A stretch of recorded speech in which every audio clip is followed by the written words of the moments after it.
Steve Arnold and Geoff Notkin are modern-day treasure hunters. We love the thrill of the hunt. They travel the world in search of meteorites. The alien invaders that have been crashing into our planet for the last 4.5 billion years. Meteorites are worth a lot of money. On this adventure, the guys blaze a trail to Utah to catch freshly fallen meteorites after a fireball streaks across the night sky. Well, let's get out there and see what we can find quick before somebody else finds it. Geoff and Steve track its path to the massive Great Salt Lake Desert. 40 degrees, wind chill, 30 below. They get special permission from the Pentagon to hunt one of the most dangerous places in the United States. Live ammunition, bombs, chemical weapons, biological weapons have been tested here. And the guys are blown away by what they find. There's no other thing in the world that's as exciting as this. It's my passion, it's what keeps me going.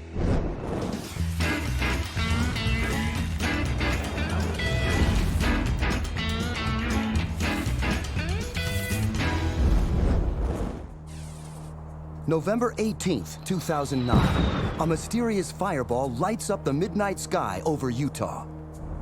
A burst of light so intense, night turns to day for a few brief seconds. The blazing space rock burns an image on security cameras from Nevada to Utah to almost 300 miles away in Grand Junction, Colorado. The dash cam of a police cruiser captures the spectacular show. 911, what is your emergency? Many witness the blinding phenom, and 911 operators are bombarded with phone calls. And lit up the whole freaking neighborhood. This was a big fireball. This wasn't just some shooting star. This is a massive, massive event. Perhaps one of the biggest fireballs in decades.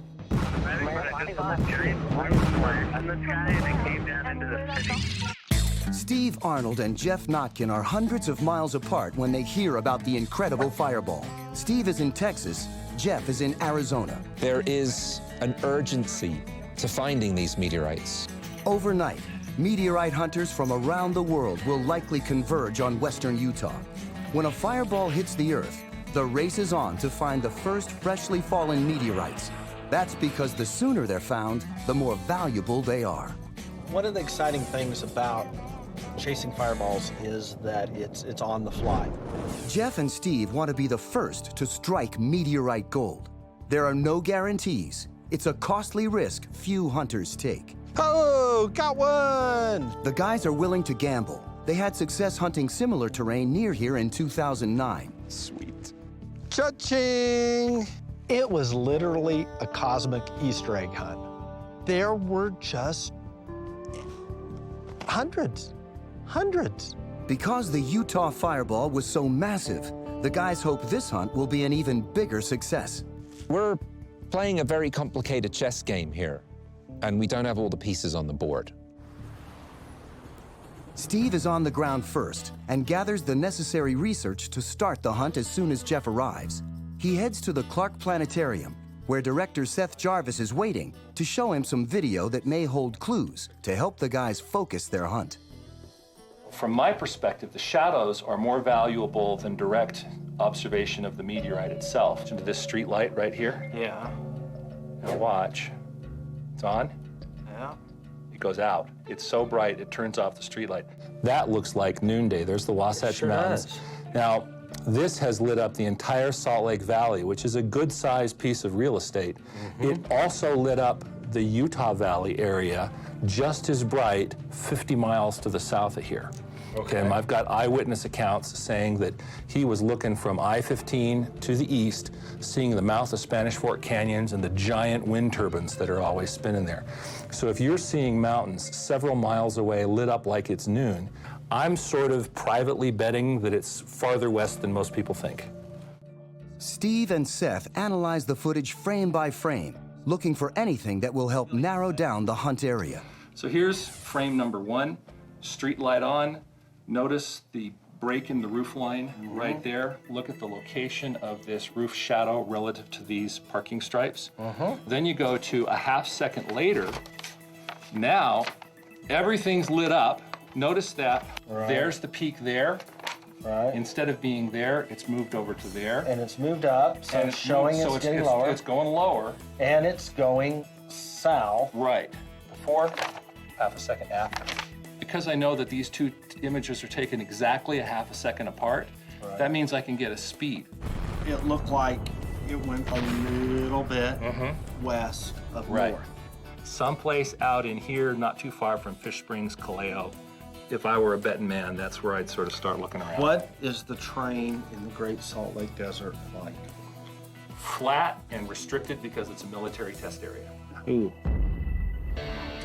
Seth is referring to the Dugway Proving Grounds, an 800,000-acre Army-controlled munitions testing facility. They've been doing biological chemical testing since World War II. I'm a little bit concerned about scuffing up some little dust clouds walking out there because it might not be a place I want to go. With less than an hour until Geoff arrives, Steve and Seth head to one of the secured camera locations to take actual measurements that will help pinpoint the altitude and direction of the fireball. Okay, you want to go that way? More and more? We're able to tell the telephone pole, some of the other markings on the parking lot itself to know where the fireball was when it started and where it ended. Using a little bit of math, we can figure out where these meteorites are. What we want to do here is find out exactly which way the camera is pointing. And once we know which way the camera is pointing, then we're going to go outside and start making measurements and putting little marks on the ground to try and figure out where the shadows are falling. And then we're going to take angles back to here and see if we can't get a location in the sky for where the meteor would have been. There's the button. Okay, so get it on the building. Wow. See how low that is? Yeah. So get it right on the corner. Tell me when you got it.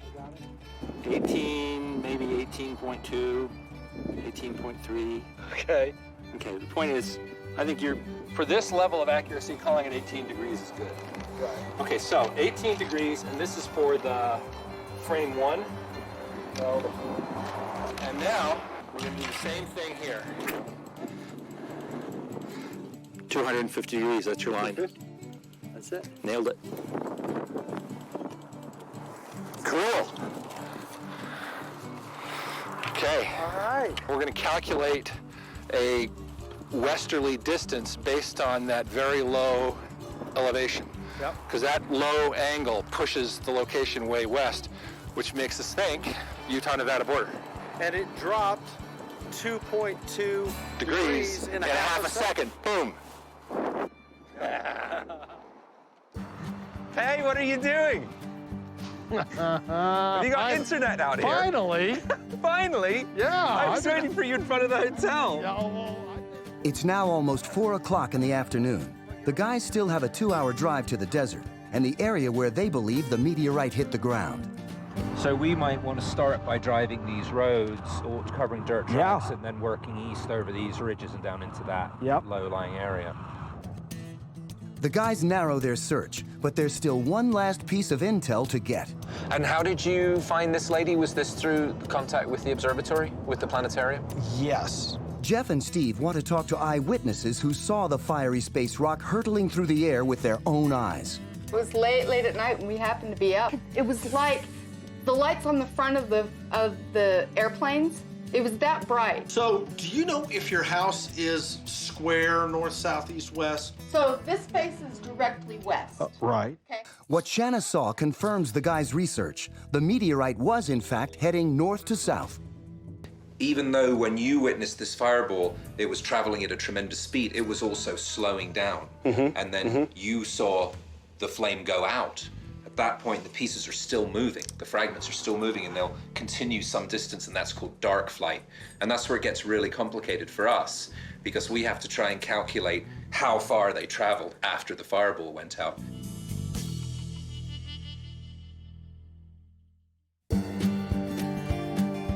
Day 1 of the hunt. Steve and Geoff are up early. Right away, they're hit with a dose of reality. We have thousands of acres to cover. We only have so many hours to do it in.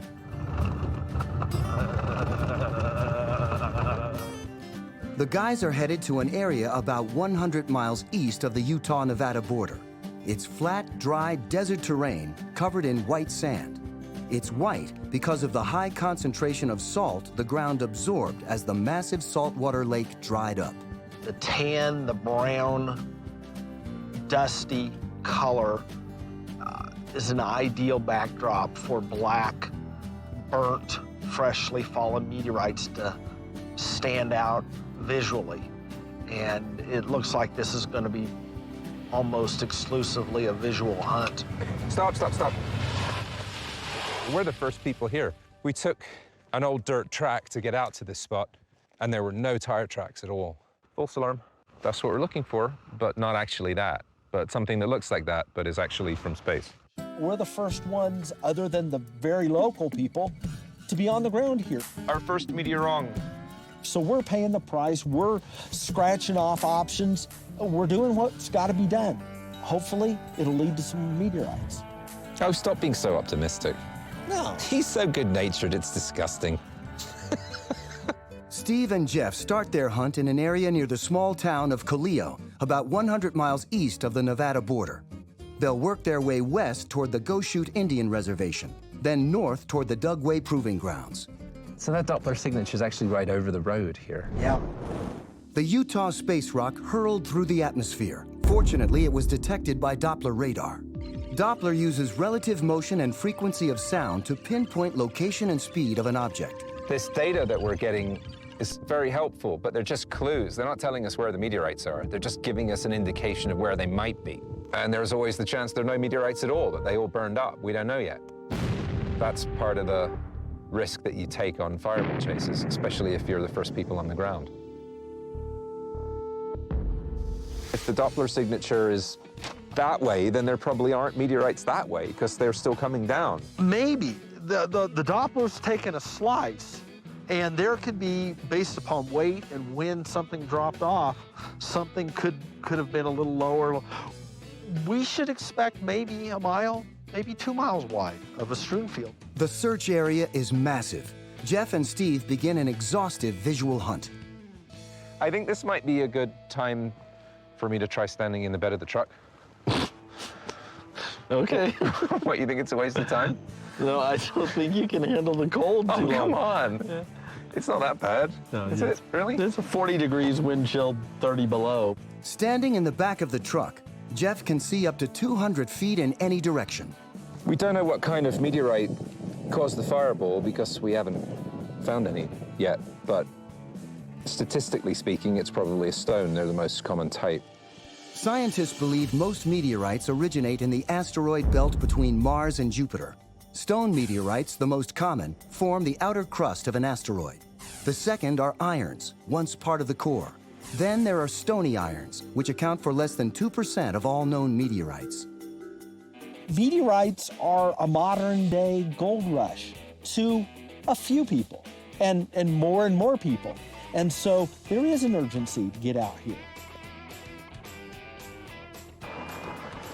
Geoff, out there to the south. What is that? I don't know. It's really big. Do you want me to go look at it? Well, yeah, kind of. Okay, I'll go have a look.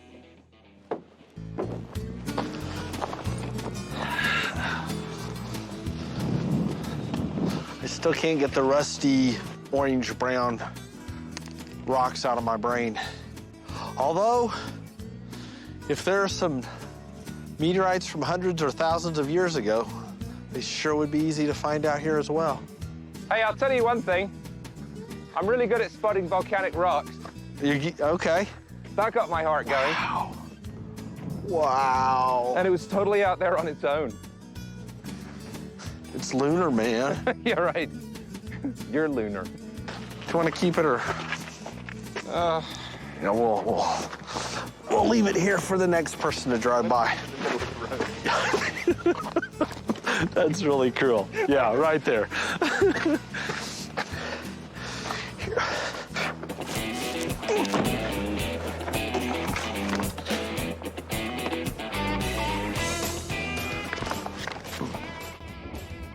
This is a pretty terrific surface for meteorite hunting. It's...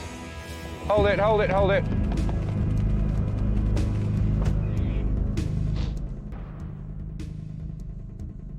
Hey, Steve. Yeah, Geoff. I have a really stupid meteor rung to show you. You want to see it? Coming. This was standing up. It had blown against the... Actually, it was like that, against the bush, way out there. A black plastic bag. Doesn't it look like a... It looks Oh, like yeah. It sure does. And if it's like a eucrite or a lunar or a Martian, it would have the black, shiny crust. We're doing a little bit of delittering while we're out here. All right, our civic duties. But I saw that from probably 50 feet away. Geoff braves the cold for another 40 minutes. No success. The guys stop to rethink the hunt. Here, let me see if you can help me. There's supposed to be a road here. So we're here, right? If the fireball was traveling north to south, the guys are confident meteorites are in this vicinity. I would say let's just try to dart down here. This is where we want to eventually get. Yeah. Also, there's a Doppler reading crossing the road right here, so let's see how long it takes us to get down here to the Pony Express Road. If it's traveling north to south, it's possible that it came right through here, but we might be a little off. The Pony Express was a mail service crossing the Great Plains and the Rocky Mountains from St. Joseph, Missouri to Sacramento, California from April 1860 to October 1861. We're just going on our best educated guesswork at the moment. It's all we can do. The guys decide the best way to cover as much ground as possible is to split up and venture out on foot. Is this the end of the line? Well, the end of the path. Let's go find some rocks. And you get all excited, oh, there's a new fireball. Let's get out there and see what we can find quick before somebody else finds it. And then you get out there and start walking and go and say to yourself, well, actually, maybe there aren't any meteorites here. A meteoroid can hit the atmosphere going up to 70,000 miles an hour, but 90% of the time, the fireball burns out completely. If they survive, like this one over West Texas in February of 2009, they can be very valuable. Meteorites are also worth a lot of money on the collector's market, and we're not the only people in the world interested in finding meteorites. Steve! Here! I got one!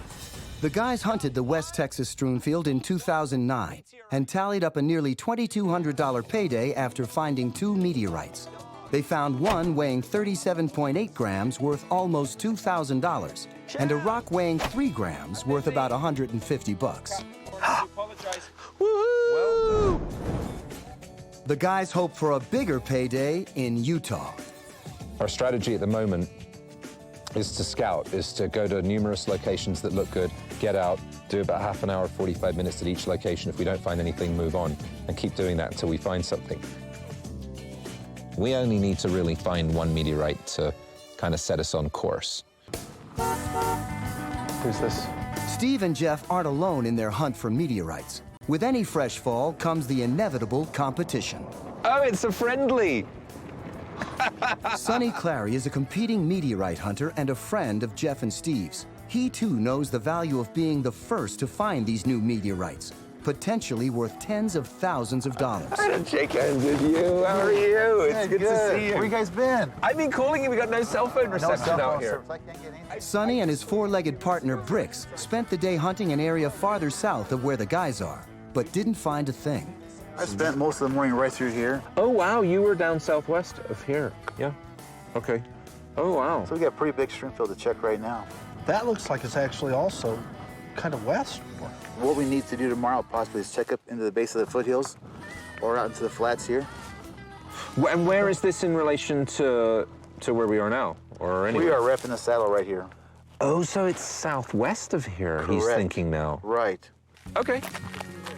The sun is starting to set, and Steve and Geoff don't want to navigate the roads after dark. They head back toward the highway and their hotel. The game plan this morning was to find some meteorites. It didn't work, though. But we used our best logic and strategy. If it stays dry, I would like to get back out here and push it a little bit, maybe both directions, because we were kind of in the heart of where we thought it was. Go shoot. Yeah, where is that? It's right over the county line. There really could be something there. The guys bury themselves under a sea of maps in Steve's hotel room and come up with a new game plan. That might be a really good road to to start on. We could crisscross that whole area. Well, not whole area, but I mean, we could get a good grid going southeast off that road. Location number 2 is west, near the Go Shoot Indian Reservation. The guy's Doppler intel shows this area to be the farthest west where meteorites would have fallen. All right, well, I'm gonna pack up my stuff and let you have some peace and quiet. See you in the morning. You bet.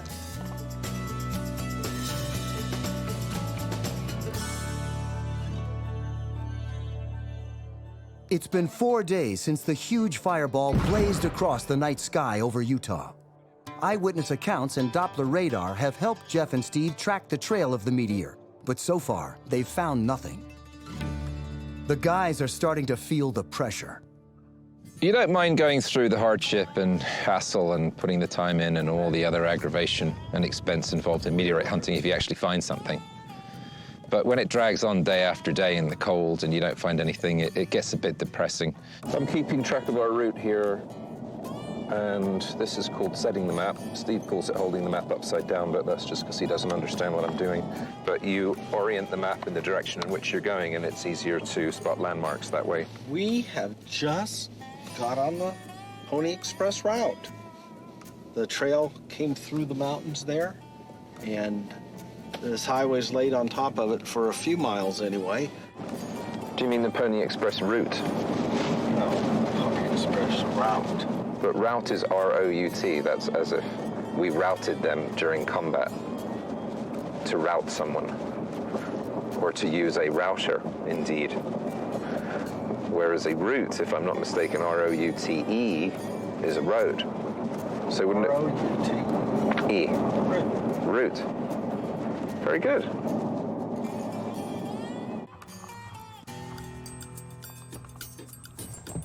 Oh, wonderful.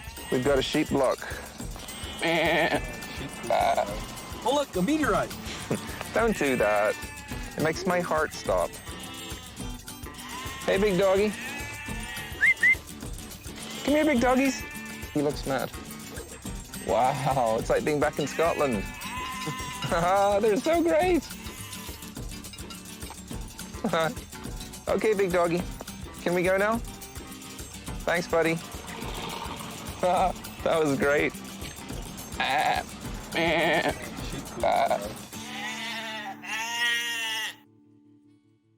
This is Go Shoot Airport. Geoff and Steve come upon a small airport landing strip.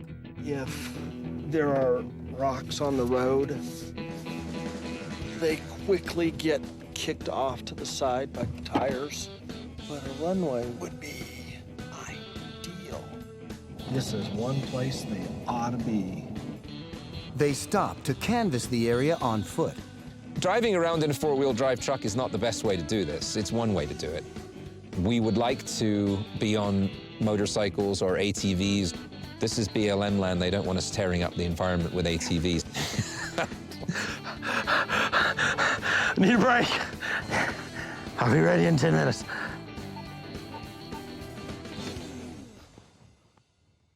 I thought we were at some altitude, yeah. Almost 6,100 feet. Yeah. Tell you what, you finish that up, I'm out of here. This is unbelievably nice.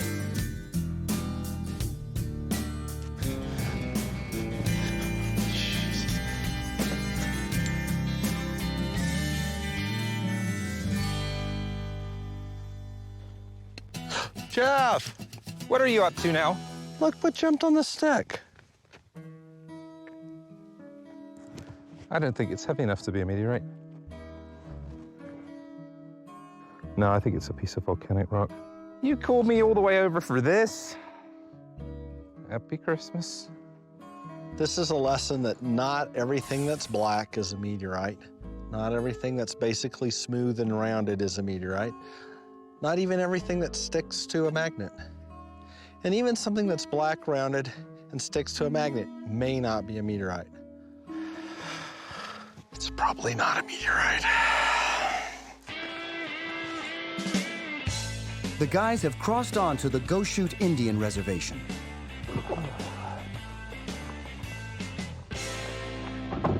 Hello. How you doing? Doing all right. My name's Steve Arnold, and I'm out here looking for the meteorite. Only 31 of the 125 Go-Shoot Native Americans actually live on the reservation. Tommy Pete saw the spectacle in the sky firsthand. Well, I was sitting there watching TV, and I seen this really bright light outside.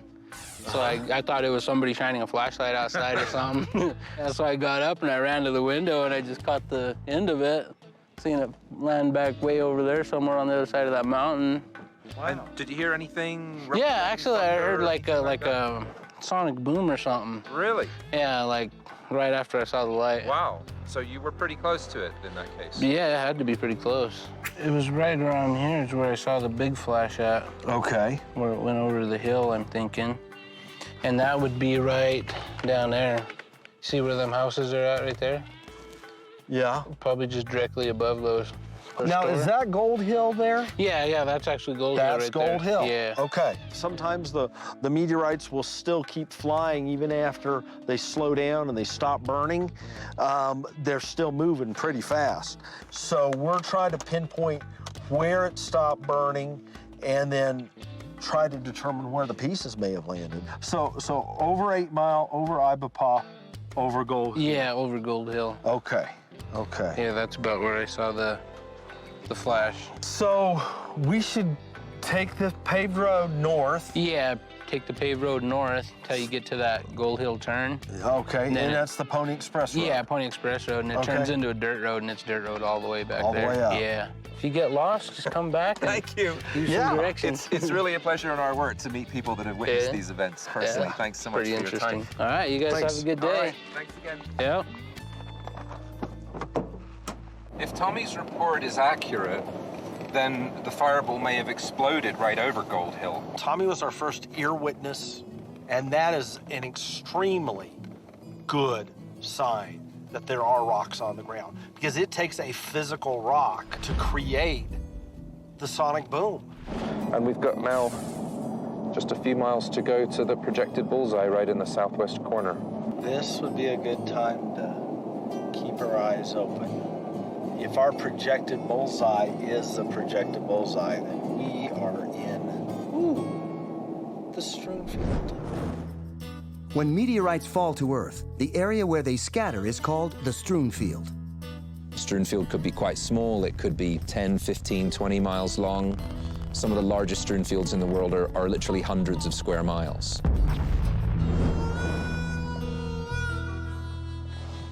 Geoff, you want to get the gate? Geoff and Steve have hit a roadblock. I don't think I'm going to be opening this one. Literally.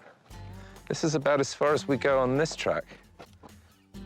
Dead end road, no trespassing, government property. The Dugway Proving Grounds is location number 3. 800,000 acres of secure land controlled by the Army for defense munitions testing.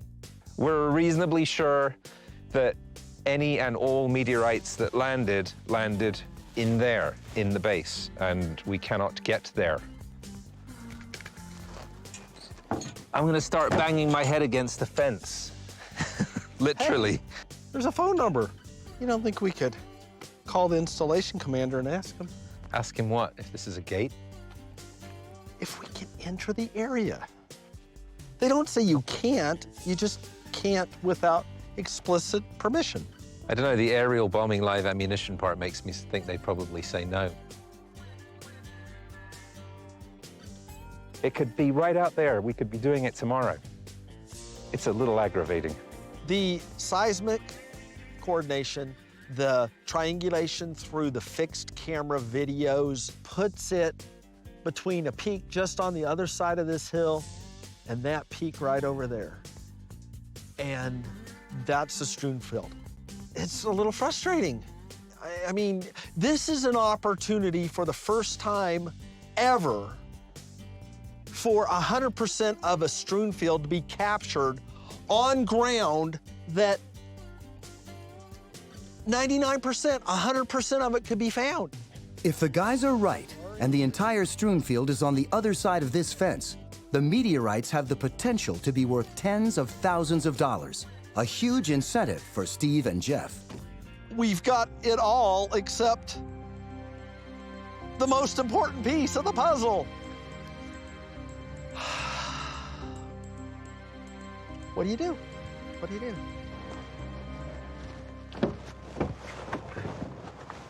The guys are certain the strewnfield is on the other side of this fence.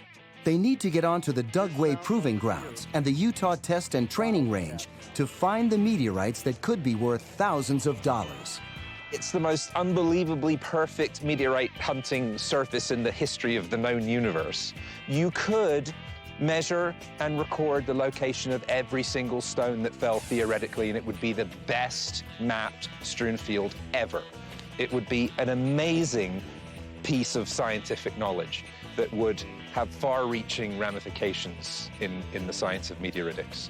These signs are up here for a reason. They're dropping live bombs out there. We saw some go off earlier. Actually, we heard them first. It's a tremendous sonic boom, explosions.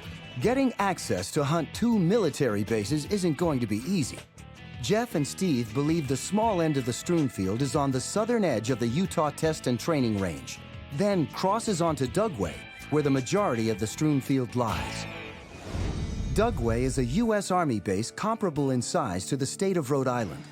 For more than 50 years, the military has tested much of its equipment here, as well as chemical and biological weapons defense systems. We really want to see this strewn field and ideally recover a few pieces and get them to one of our scientific colleagues for study. The sooner the better.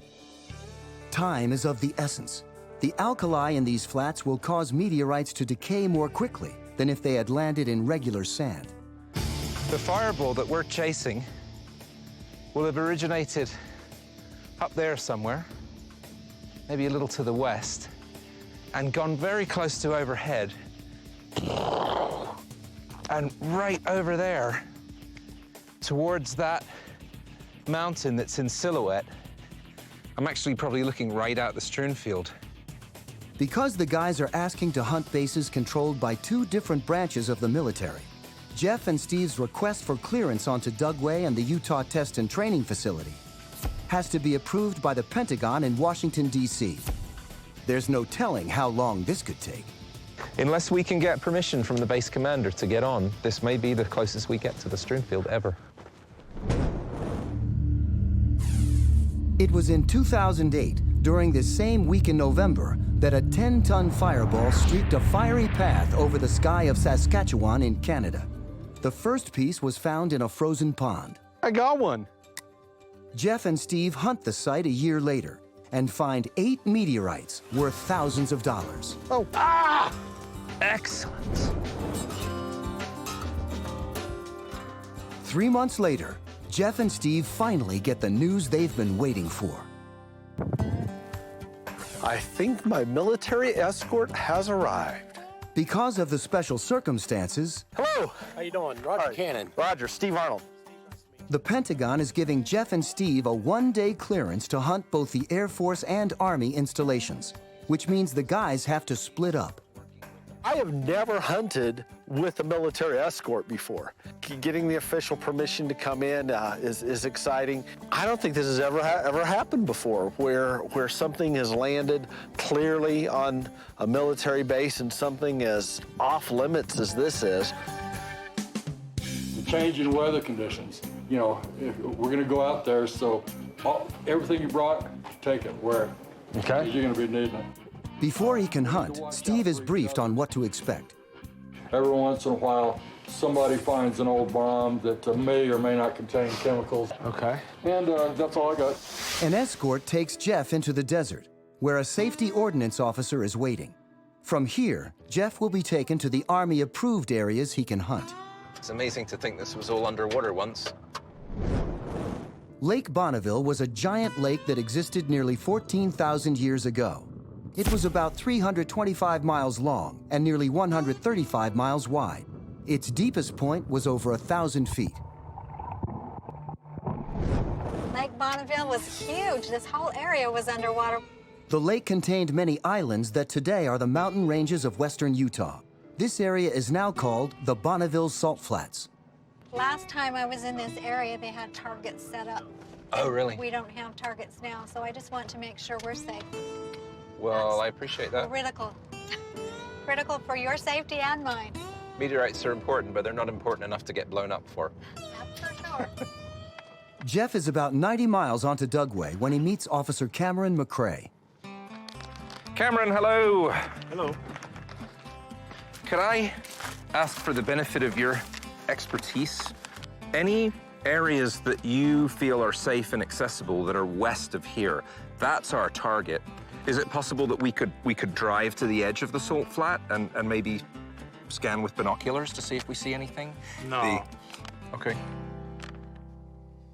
Jeff is quickly finding out that a lot of Dugway is off limits due to dangerous testing that's done here. This is a paved road it's paved to this point here at a site they call 777. And beyond that, it is an improved gravel road. Well, any areas that you feel are safe and accessible that are west of here, that's our target, that purple line. That's what we project to be the center of the fall. And so pieces could have fallen some distance either side of that line. This is where the guys are confident the strewn field is located. If they can get to this spot, Geoff and Steve are certain they'll find meteorites. This red ellipse here is the kind of projected fall area, and we draw a line to approximate the direction of flight of the incoming meteorites. And that was our original projection, but since then it's shifted a bit to the west. We can take you up to the berm. That would be like great. I say, it's a naturally occurring berm. The berm is a ridge that overlooks the Bonneville salt flats. Is the berm something that I could walk up onto the top of and scan with binoculars? Oh, really? I think that would be ideal. That would probably give us a good vantage point over the salt flats from there. The little ones moved a little bit to the east, which is kind of where we're at. So, Steve is hunting an area of the Utah Test and Training Range. He and Geoff believe the small end of the strewn field is here. Our projection showed that if this thing broke up high and started to drop off little pieces, a few might have landed on the Air Force side. this thing was went in somewhere, and it does what's called a porpoise out. When it does that, then it starts flipping. Okay. And that's where it landed.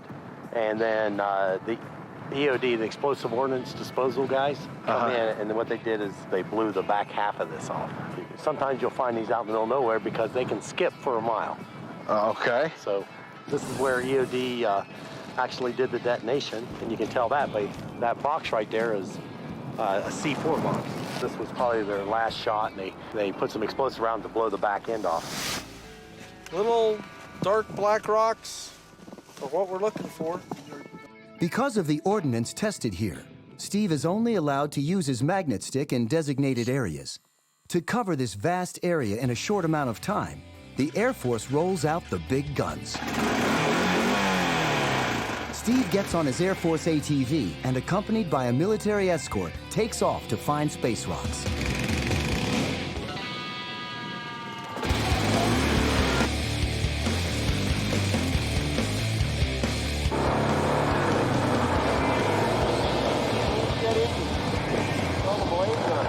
Wow. So, what is this thing? Well, it's a internal part of a jet engine from, I would say, at least 1970 that crashed here, military aircraft. Okay. The main part of the debris field surrounds us, and this is just the heaviest part of it and least likely to break apart. So, they didn't try to crash this. This is an accident, probably. This was an accident. So the closest road would have been 8 miles away. So they would have had to fly people in here. That's an old one. No kidding. Beyond repair. Beyond repair.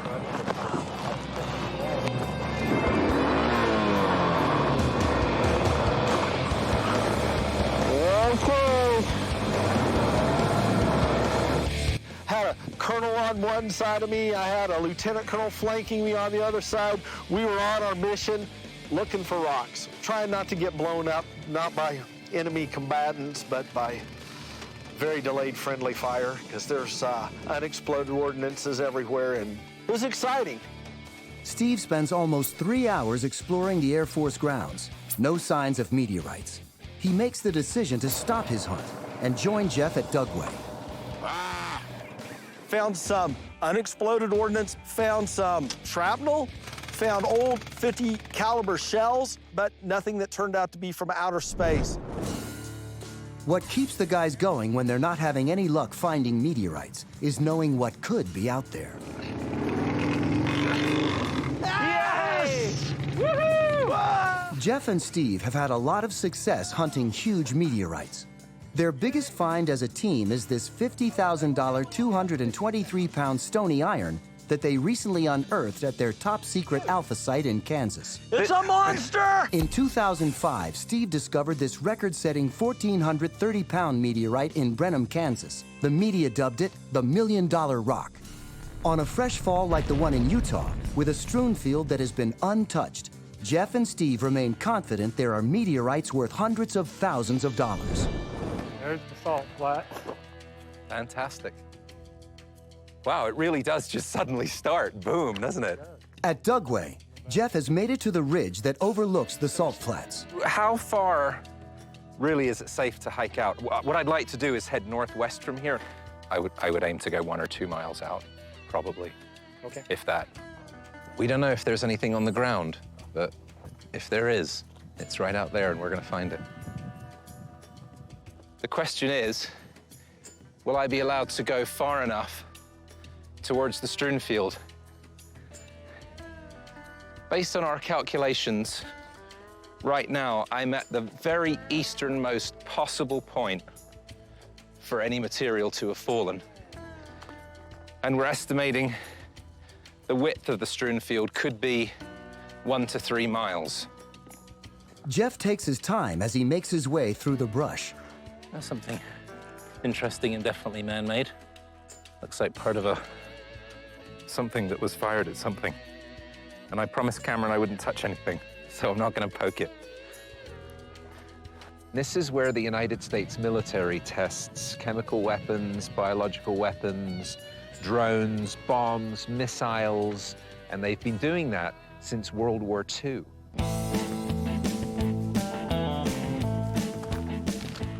Steve eventually finds Geoff hunting deep in the salt flats. Hey, what's going on? Nothing much on the Air Force side. How about down here? Well, I haven't found anything, but it sure is a fantastic area.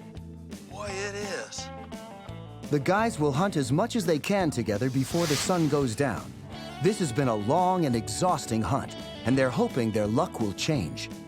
We did an 11-kilometer hike. We found lots of man-made shell casings and bits of missiles and parachutes and some amazing Native American artifacts, arrowheads and axe heads, which we weren't allowed to touch, but we did photograph. It's very, very fascinating. After 4 hours, the guys get to an area where their escort tells them to stop.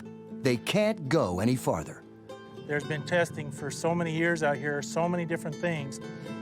Just the other day, we found a 2,000-pound bomb, and so it's something to be concerned about. But Steve still has one trick left up his sleeve. What is that? You've got a lunar rover? Yeah! That's brilliant. And this is going out into the danger zone. A camera mounted on top of the Traxxas truck will replace Geoff and Steve's eyes for the dangerous mission.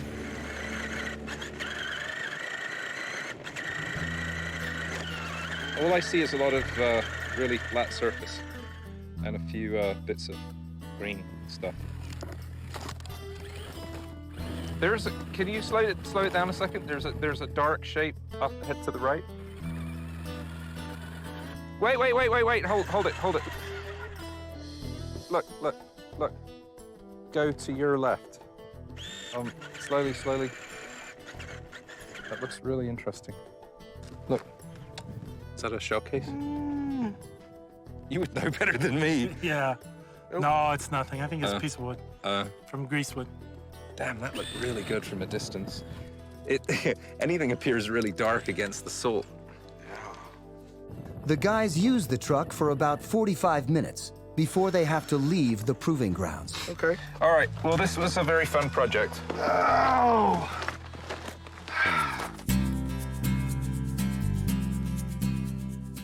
I think ultimately I just got to say, we got to give up on this one. We have been to every bit of the perimeter of this base, all the way around. We've searched extensively out, in some cases several miles from the perimeter fence. Found a few unexploded bombs and missiles, kind of exciting. And then we finally really did actually get to the spot where we thought the meteorites would be, and there just weren't any. So it is certainly possible that everything burned up in that gigantic fireball and there just aren't any meteorites. You don't take something home every time. And there's always disappointment, and there's always a little bit in the back of your mind that goes, but what if they were just a bit further in? But the truth is, we really can't go a bit further in. So it's part of meteorite hunting. What happened to that blazing ball of fire that turned night into day just after midnight on November 18th, 2009? To find out, Geoff and Steve traveled to Johnson Space Center in Houston, Texas, to meet with meteorite specialist Dr. Mike Zolensky. Well, Mike, we're excited to show you what we found. Wow! Nothing! There's a chance this thing totally burnt up coming in. Yeah. I don't know. Well, if it was a CI conduit or something like that, it could easily just been totally destroyed into dust. Yeah, I think that these days, they've gotten really good at calculating where to expect to find things on the ground, within a kilometer or two. So my guess is either it was unrecognizable for some weird reason, or it just burned up into dust. It is likely that a meteorite could have totally disintegrated. When it came in, broke apart, it broke into such small pieces they easily burned up. There's also the possibility that it landed a little farther from where we were at. And based upon what we were using to triangulate the area, it's tried and true methods of drawing a line from here, here, and here, and that's where it needs to be. And we went there, and there was nothing there. On average, about 10 fireballs are recorded worldwide every year. An estimated half of those actually produce meteorites. This is the 5th fireball we've chased in the past year, and we were successful with 2 of them. So I think that's the end of the Dugway story. It's been quite a story. And I just can't think of anything else to try.